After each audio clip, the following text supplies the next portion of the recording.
नमस्कार, मी शुभांगी स्वागत करते तुमचं शुभांगी स्किल्स रेसिपीजमध्ये। आज आपण संक्रांतीसाठी खास तिळगुळाचे लाडू करणार आहोत। लाडू तुम्ही जास्त प्रमाणात करा, कमी प्रमाणात करा, लाडू अगदी परफेक्ट तयार होतील आणि खास सिक्रेट टिप्स सहित आज ही रेसिपी तुमच्यासोबत शेअर करणार आहे। तर लाडू करताना काय होतं, गुळाचा पाक करावा लागतो किंवा गुळ जो आहे तुपामध्ये विरघळवून घ्यावा लागतो।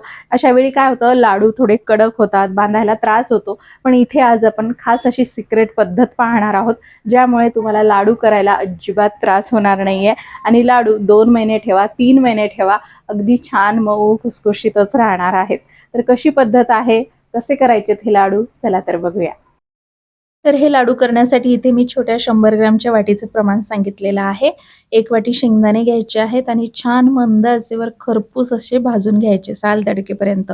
शेंगदाणे मस्त भाजल्या गेलेले आहेत।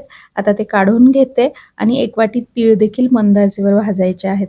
मंद आचेवर याकरिता भाजायचे जेणेकरून हा पदार्थ आतून देखील छान भाजला जातो आणि तेव्हाच मग आपले लाडू छान खुसखुशीत तयार होतात आणि चवही छान येते लाडूला।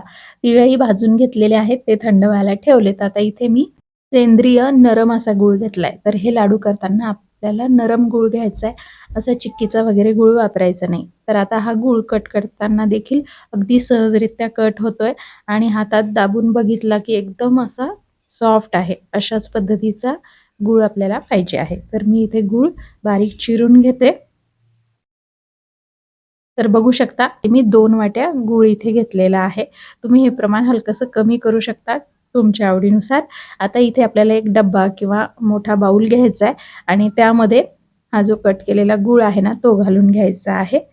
आता गुळाचा पाक न करता गूळ शिजवण्याची खास सिक्रेट ट्रिक, तर त्यासाठी आपल्याला कढईमध्ये इथे मी 1 ते 1.5 ग्लास पाणी गरम करायला ठेवलं। आता पाण्याला चांगली उकळी आलेली आहे। आता यावेळी यामध्ये एखादं स्टँड किंवा एखादी प्लेट ठेवायची आहे आणि गॅसची फ्लेम मध्यम आचेवर करून घ्यायची आहे। आता जो गुळाचा डब्बा आपण तयार केलाय तो यामध्ये ठेवायचा आणि परत या डब्यावर एखादी प्लेट किंवा झाकण ठेवायचे जेणेकरून मग वाफेचं पाणी जे आहे गुळात गेलं नाही पाहिजे आणि वरती एक झाकण ठेवून गुळाचं पाणी होईपर्यंत आपल्याला याला वाफ द्यायची आहे। आहे ना सोपी पद्धत, गुळाचा पाक करायचा नाहीये, गुळ शिजवायचा नाहीये, झटकीपट त्याला वाफ द्यायची आहे फक्त। बघू शकता अगदी 8 मिनिटांमध्ये अशा पद्धतीने गुळाचं पाणी झालंय। खालचं पाणी देखील आटलेलं नाहीये कढईमधलं। बघू शकता अशा पद्धतीने गुळाचं पाणी तयार झालं पाहिजे, तोपर्यंतच आपल्याला वाफ द्यायची आहे। अशा पद्धतीने अगदी झटकीपट तुम्ही लाडू बनवू शकता आणि मस्त सॉफ्ट लाडू तुमचे तयार होतात। आहे ना सोपी पद्धत। जर ही पद्धत तुम्हाला आवडली असेल तर प्लीज व्हिडिओला लाईक देखील करा। तर अशा पद्धतीने गुळाला वाफ देऊन आपण जेव्हा गुळाचं पाणी तयार करतो ना आणि त्याचे लाडू बांधतो, तर ते लाडू अजिबात कडक होत नाही किंवा ओव्हरकुक होत नाही। त्यामुळे अगदी सोपी प्रोसेस आहे। आता हे असं झाकून ठेवते मी जेणेकरून हे गरम राहील आणि बघूया पुढची प्रोसेस। तर आता शेंगदाणे जे आहेत ना, मी कचरा होऊ नये घरामध्ये त्यासाठी एका प्लास्टिकच्या पिशवीमध्ये घातले आणि थोडंसं लाटण्याने किंवा रुचण्याने त्याला लाटून घ्यायचं, म्हणजे त्याची साल निघून जाते किंवा चोळून देखील घेऊ शकता तुम्ही। त्यानंतर शेंगदाणे ताटात घेऊन पाखडून घेतले की त्याचा कचरा सगळा निघून जातो। बघू शकता आहे ना सोपी ट्रिक। चला तर मग आता शेंगदाणे स्वच्छ करून घेतले।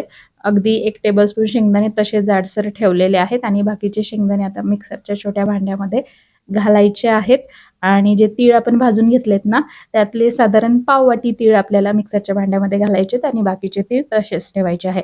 तुमच्या घरामध्ये जर वृद्ध व्यक्ती असतील तर तुम्ही तीळ संपूर्णपणे बारीक करू शकता।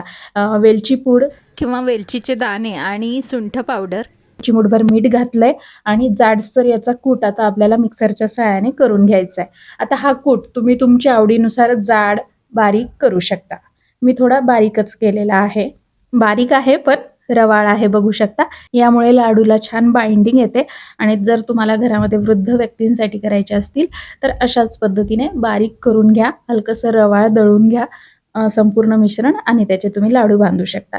पण इथे आपण अख्खे तीळ देखील ठेवलेले आहेत, ते घालायचे, शेंगदाणे घालायचे आणि तुम्ही इथे बघू शकता ही सगळी प्रोसेस होईपर्यंत हे जे गुळाचं भांडं आहे मी कढईमध्येच ठेवलं होतं। अजिबात गूळ घट्ट वगैरे झालेला नाहीये, सॉफ्टच आहे, बघू शकता तुम्ही। तर या पद्धतीमुळे गूळ जो आहे ना ओव्हरकुक वगैरे होत नाही। डायरेक्ट आपण कढईमध्ये गूळ गरम केला ना, तो ओव्हरकुक होण्याची आणि त्यामुळे लाडू कडक होण्याची भीती राहते। पण या पद्धतीत असं अजिबात होत नाही। आता सगळा जो गूळ आहे ना मी तो लाडूच्या मिश्रणामध्ये घातला आहे. 1 टेबलस्पून तूप घालायचे. तुपामुळे लाडूला छान चकाकी येते, चमक येते आणि मस्त आपले लाडू सुगंधित देखील होतात. आता गूळ जो आहे ना बऱ्यापैकी कोमट झालेला होता, त्यामुळे अगदी मी हातानेच हे मिश्रण सगळं मिक्स करून घेत आहे. अजिबात हाताला वगैरे चटके लागत नाहीये. तर बघू शकता आहे ना सोपी पद्धत. आता हे सगळं व्यवस्थित एकजीव करून घ्यायचंय आणि मग लाडू बांधायला घ्यायचे आहेत. तुम्ही यामध्ये तुमच्या आवडीचा सुकामेवा देखील बारीक करून घालू शकता. हात स्वच्छ धुवून घ्यायचे आहेत मिक्स केल्यानंतर आणि हाताला थोडंसं तूप लावून घ्यायचे. एकदाच लावावं लागेल आणि त्यानंतर छोटे मोठे तुम्हाला जसे लाडू पाहिजेत तसे तुम्ही बांधू शकता. बघू शकता अगदी सोपे जातात हे लाडू बांधायला. लाडू वळला की हातावर गोल फिरवायचा म्हणजे त्याला छान चमक येते, आकार येतो. बघू शकता किती सुंदर लाडू झालाय. इथे मी छोटे छोटेच बनवणार आहे. तर सगळे लाडू एकसारख्या आकाराचे व्हावे त्यासाठी एखाद्या छोट्या चमच्याचा वापर तुम्ही करू शकता. चमचाभर मिश्रण घेऊन त्याचप्रमाणे मोजून सगळे लाडू तुम्ही बनवू शकता. त्याचबरोबर काय करायचं, सगळे गोळे बनवून घ्यायचे लाडूचे आणि मग झटकीपट त्याला आकार देऊन घ्यायचा. या पद्धतीमुळे देखील हे लाडू अगदी एकट्या जरी असाल ना तुम्ही तर झटपट बांधू शकता. आणखी एक महत्त्वाची गोष्ट म्हणजे तुम्ही ना लाडूचं सगळी प्रिपरेशन म्हणजेच तीळ, शेंगदाणे बारीक करून सगळं काही मिक्स करून आधी घेऊ शकता आणि त्यानंतर मग गूळ स्टीम करायला तुम्ही ठेवा. जेणेकरून मग लगेचच गुळाचं पाणी झालं किंवा गूळ वितळला की तुम्ही मग लाडू बांधायला घेऊ शकता. तर बघू शकता अगदी शेवटचा लाडू बांधला गेलेला आहे. अजिबात कुठेच तो लाडू वळायला मला त्रास झालेला नाहीये आणि सगळं मिश्रण थंड असतानाच लाडू इथे मी बांधलेले आहेत. तर मी दाखवलेल्या प्रमाणामध्ये छोट्या छोट्या आकाराचे 31 लाडू तयार झालेले आहेत. तर हे लाडू अगदी 2-3 महिने टिकतात, जसेच्या तसे राहतात, अजिबात कडक चिवट होत नाहीत. तर बघू शकता मस्त पौष्टिक त्याचबरोबर दिसायला सुंदर, चवीला भारी, करायला सोपे हे तिळगुळ लाडू आहेत. तुम्ही ही रेसिपी नक्की ट्राय करा. आता या लाडूमध्ये आपण अख्खे तीळ घातलेले आहेत, थोडे अख्खे शेंगदाणे घातलेले आहेत. त्यामुळे छान खुसखुशीत कुरकुरीतपणा याला येतो. त्याचबरोबर काही शेंगदाणे आणि तीळ आपण वाटून घातलेत त्यामुळे सॉफ्टनेस आलेला आहे, छान बाइंडिंग आलेली आहे. तर अशा पद्धतीने तुम्ही हे लाडू नक्की करून पहा. तर पाहिलत ना मंडळी किती सोपी रेसिपी आहे ही लाडू करण्याची. फक्त गूळ वाफळवून घ्यायचा आहे आणि तुम्ही लाडू अगदी झटकीपट बांधू शकता. असं काही नाहीये की तुम्हाला गरम मिश्रणाचेच लाडू पटापटा वळून घ्यायचे आहे. आरामशीर तुम्ही लहान मोठे लाडू जसे तुम्हाला पाहिजे ना तसे बांधू शकता. फक्त ही सिक्रेट टिप नक्की वापरा. येणाऱ्या मकर संक्रांतीच्या तुम्हा सर्वांना खूप खूप शुभेच्छा. तिळगुळ घ्या आणि गोड गोड बोला.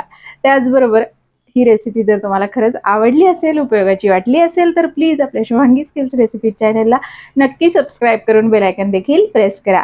आजचा हा व्हिडिओ तुम्ही तुमच्या वेळातला वेळ काढून पाहिला त्यासाठी खूप खूप धन्यवाद.